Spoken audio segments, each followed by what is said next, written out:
Selamat pagi Bapak dan Ibu serta para pemuda-pemudi GKO yang diberkati oleh Tuhan. Hari ini Sabtu tanggal 5 Agustus tahun 2023, saya Pendeta Irene mengajak kita semua untuk mengikuti renungan harian yang dikeluarkan oleh Sinode GKO dengan berpedoman pada pola pembacaan Alkitab 4M, menerima, merenungkan, melakukan, dan membagikan firman Tuhan. Mari kita berdoa. Bapa yang penuh kasih, terangilah hati kami dengan roh-Mu yang kudus, agar kami dapat mengerti kehendak-Mu melalui firman Tuhan yang kami dengarkan pagi ini. Di dalam nama Tuhan Yesus firman yang hidup kami berdoa.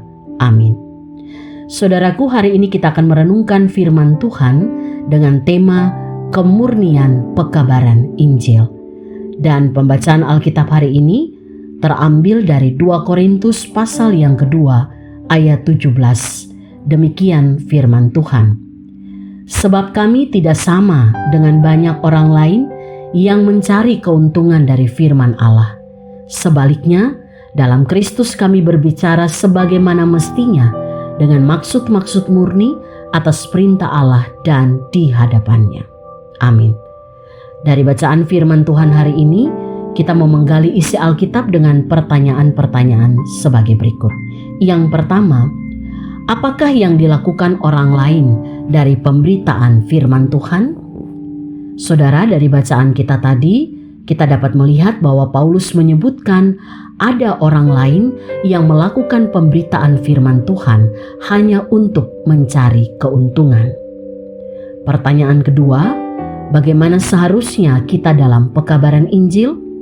Dalam ayat bacaan kita tadi dikatakan yang harus kita lakukan dalam pekabaran Injil adalah berbicara sebagaimana mestinya dengan maksud yang murni atas perintah Allah dan di hadapan Allah. Saudaraku yang terkasih, kalau kita membaca apa yang dituliskan oleh Paulus dalam suratnya yang kedua kepada jemaat di Korintus, secara khusus dalam ayat bacaan kita hari ini, tersirat bahwa ada orang-orang lain yang juga melakukan pekabaran Injil tetapi untuk mencari keuntungan bagi diri mereka sendiri. Mencari keuntungan yang dimaksudkan di sini adalah seperti mereka memperdagangkan, layaknya seorang pedagang keliling yang punya kemampuan berbicara, mempromosikan barang dagangannya dengan spirit mencari untung tertentu.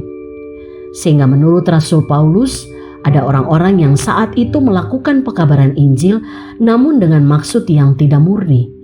Mereka melunakkan tuntutan Injil demi memperoleh uang, penghormatan, pengakuan, kenyamanan, dan keberhasilan.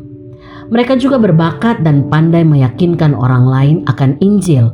Namun secara diam-diam mereka itu tidak jujur. Mereka tamak akan uang dan kemasyhuran. Orang-orang ini memberitakan Yesus yang hanya sebatas sebagai pribadi yang baik, pengasih, penyayang, panjang sabar, dan berlimpah kasih karunia.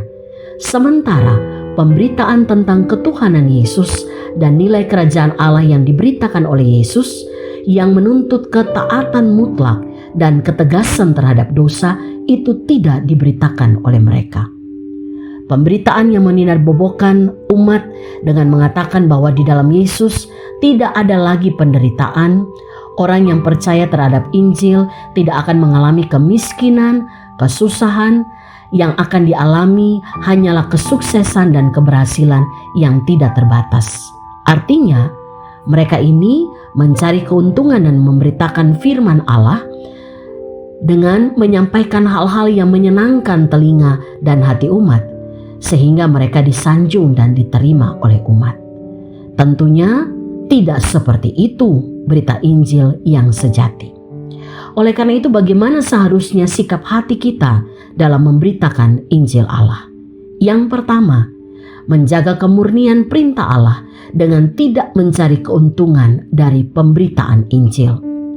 Yang kedua, nyatakanlah kebenaran Allah dan menolak segala perbuatan tersembunyi yang memalukan, tidak berlaku licik, dan tidak memalsukan firman Allah hanya untuk mencari kemasyhuran diri kita sendiri.